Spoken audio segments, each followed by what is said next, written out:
చెప్పండి, ఈరోజు ఆనం రామనారెడ్డి గారికి మంత్రి పదవి ఇవ్వడంతో మీకు ఎలా వ్యక్తం చేస్తున్నారు?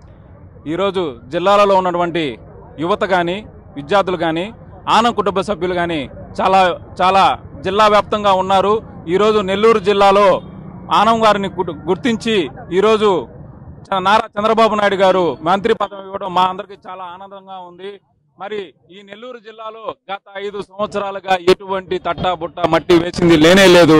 కేంద్రం నుంచి ఏదైతే నిధులు వచ్చాయో ఆ నిధులను చూపించి మేమే ఈ నిధులను తెచ్చామని చెప్పుకొని పబ్బాలు కలుపుకున్న వాళ్ళు ఈరోజు నెల్లూరులో ఎలక్షన్ అయిపోయింది, కౌంటింగ్ అయిపోయింది నుంచి కడుగు పెట్టడానికి ఆలోచిస్తున్నారు. మరి రాబోయే రోజుల్లో నారాయణ స్క్వేర్ అంటే నారాయణ గారు, పొంగూరు నారాయణ గారు, అదేవిధంగా ఆనం రామనారాయణ గారు ఇద్దరు కలిసి ఈ నెల్లూరు జిల్లాని ఏ విధంగా అభివృద్ధి చేస్తారో, అదేవిధంగా రాష్ట్రాన్ని ఏ విధంగా అభివృద్ధి చేస్తారో మీరందరికీ మేము చూపిస్తామని చెప్పి సందర్భంగా చెప్తున్నాం. మేము విమర్శలతో పోవటం లేదు, మేము అభివృద్ధితోనే వీళ్ళందరికీ సమాధానం చెప్తాం. ఈ గెలుపు వాళ్ళకు ఒక చెంప పెట్టు అని చెప్పి నేను సభాముఖంగా తెలియపరచుకుంటాను. అనుభవం లేని రాజకీయ నాయకులకి మంత్రి పదవి గతంలో శాఖ గురించి ప్రెస్ మీట్ పెట్టడం తెలియని వాళ్ళకి శాఖలు జగన్మోహన్ రెడ్డి గారు కట్టబెట్టారు. ఈరోజు నియోజకవర్గంలో ఎమ్మెల్యేగా ఉన్నప్పటికీ కూడా వాళ్ళు ఎటువంటి చిన్న కార్యక్రమం కూడా అభివృద్ధి కార్యక్రమం చేయలేదు. దాన్ని గుర్తుపెట్టుకున్నారు. దానికి ముందున్నటువంటి 5 ఏళ్లలో రామనారాయణ గారు 100 పడుకుల ఆసుపత్రి తీసుకుని వచ్చారు.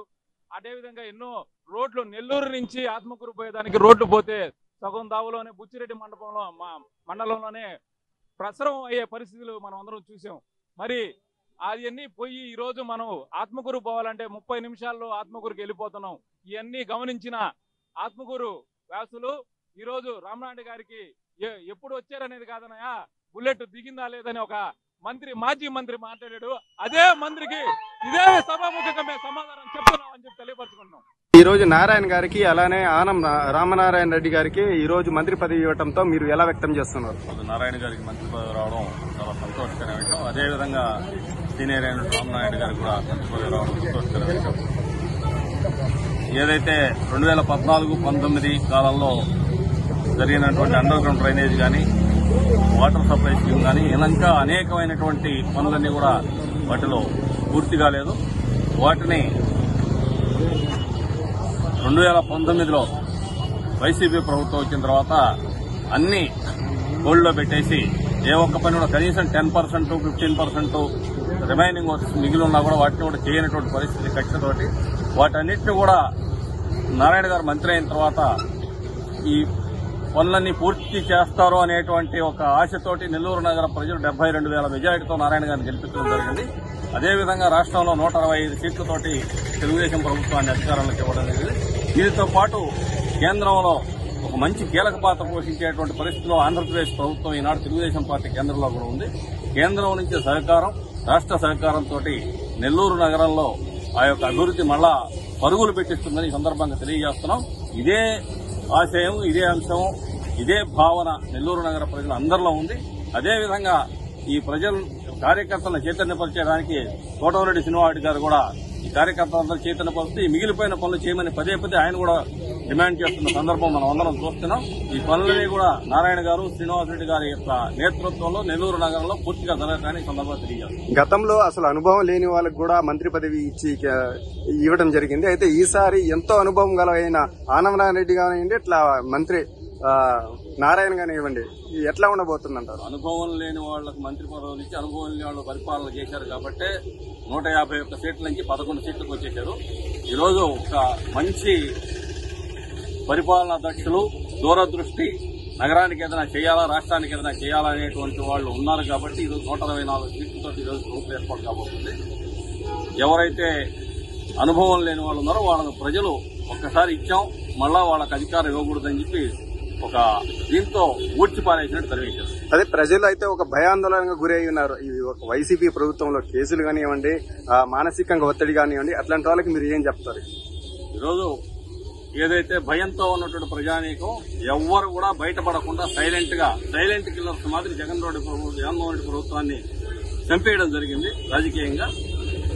ఈరోజు సంతోషంగా ఉన్నారు జనం ఏదైతే కోరుకొని ఈ విధంగా జగన్మోహన్ రెడ్డి పంపించేయాలా, మంచి ప్రభుత్వం తీసుకురావాలనేటువంటి ఆశయంతో చేశారో వాళ్ళ యొక్క ఆశలకు అనుగుణంగా ఈనాడు రాష్ట్రంలో చంద్రబాబు నాయుడు గారు, నగరంలో నారాయణ గారు, ఈ జిల్లాలో నారాయణ గారు, ఆనందనారాయణ గారు కూడా మంచి కార్యక్రమాలు చేపడతారు.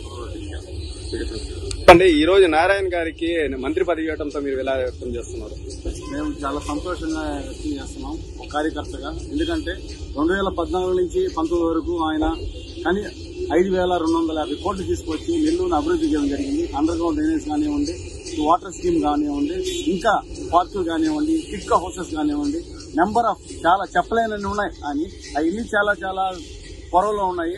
మళ్ళీ భగవంతుడి వల్ల మా గవర్నమెంట్ వచ్చింది, ప్రజలు ముక్కుమ్మడిగా వేశారు. ఆ గవర్నమెంట్ వద్దు, మళ్ళీ తెలుగుదేశం గవర్నమెంట్ కావాలి, మళ్ళీ చంద్రబాబు కావాలి, చంద్రబాబు వస్తేనే మన ఆంధ్రప్రదేశ్ బాగుపడుతుందని ఒక కాన్సెప్ట్ తో ఓట్లేసడం జరిగింది.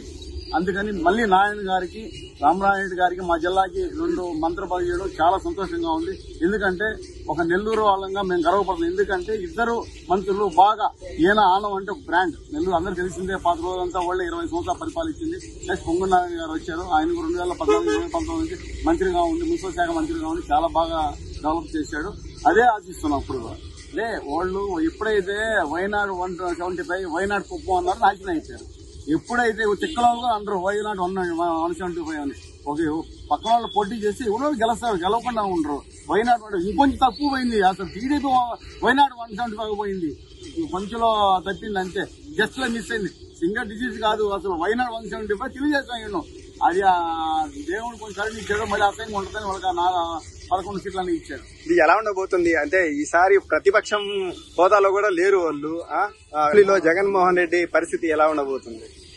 అసెంబ్లీకి ఆయన రాకపోవచ్చండి. ఎందుకంటే ఆయన తట్టుకోలేడు, ఓటమంటే తట్టుకోలేడు. ఆయన వాళ్ళు మన మంత్రులు ఎమ్మెల్యేలతో నేరుగా మాట్లాడు. ఆయన ఇంకేడుకు తట్టుకోగలడా? 164 అవతలు వచ్చేసి ఆయన 11 వస్తే ఇప్పుడు తట్టుకోలేక ఇంట్లో కూర్చొని ఉన్నాడు, బయటికి రావడంలా. అదే జగన్మోహన్ రెడ్డి ఇంకా ఇంటికే పరిమితం అంటారు. 100% ఇంటికే ఉంటాడు. ఆయన రాలేడు, ఎందుకంటే తట్టుకోలేడు. ఆయనంతా మనం 175 ఎవరు అంటారు? పాలు కూడా, తిక్కల పాలు కూడా అలా ఏంటంటే వైనాడు 175 కుప్పం వైనాడు కుప్పం అదంటే ఆయన అనలేదు. పొలి అందరూ వైనాడు అనలేదు చదువున్నాడు. ఈ రోజు కూడా తప్పది. ఎవరు గెలవాలి, గవర్నమెంట్ రావాలి, ప్రజలకు ఉపయోగపడాలి. ప్రజలు ఓట్లు వేసింది ఎందుకంటే మంచి పరిపాలన ఇవ్వమంది, అంతేగాని ఉదయం లేస్తే కేసులు కొట్టడం. మా తెలుగుదేశం గవర్నమెంట్ లో ఒక్క పని కూడా వాళ్ళు సాక్షి మేము సాక్షి చేసిందని ఒకటో కనిపించారు. దారుణం. అంటే జగన్మోహన్ రెడ్డి గారు మీకు న్యాయం జరుగుంటేనే మాకు ఓటు వేయండి అని చెప్పేసి ఒక క్యాంపెయినింగ్ అది చేశారు. అది న్యాయం జరగలేనట్టేనా? 100% అండి. ఇది ప్రజా విజయం, ఇది నాయకుల విజయం కాదు, ప్రజా విజయం. ప్రజలు వేశారంటే వద్దనుకుని చీ కొట్టే వేశారు ఓటు. అందుకని ఆయనే చెప్పాడు. పాపం ఆయన చేసింటే ఏంది, చేయ లేకుండా ఇవ్వద్దని ఆయనే చెప్పాడు. దానికి మనం ఏం చేస్తాం? ఆయనే వద్దన్నాడు, అది ఇంటికి పంపించేశారు. సో 164 వచ్చాయి కదా, అదే సంక్షేమ పథకాలు వాళ్ళకి అందలేదనే కదా. 100% వాళ్ళు అందినా అందుకుపోయినా కొంచెం డెవలప్మెంట్ లేదు. అఫ్ కోర్స్ సంక్షేమం కొంతవరకు ఇచ్చింది వాస్తవమే, దాని కూడా ఒప్పుకోవాల్సిందే. కానీ డెవలప్మెంట్ లేదు. రెండు కళ్ళు చూసుకోవాలి. ఒక కన్నే ఉంటుంది, ఇంకొక సంగతి ఏంది. ఆ విధంగా ఏంటంటే డెవలప్మెంట్ లేదు, విజన్ లేదు. ఒక నాయకుడు కావాలంటే విజన్ ఉండాలి. విజన్ నచ్చింది అక్కడ. ఓన్లీ స్విచ్ ఎత్తుకుంటే ఎవరండి?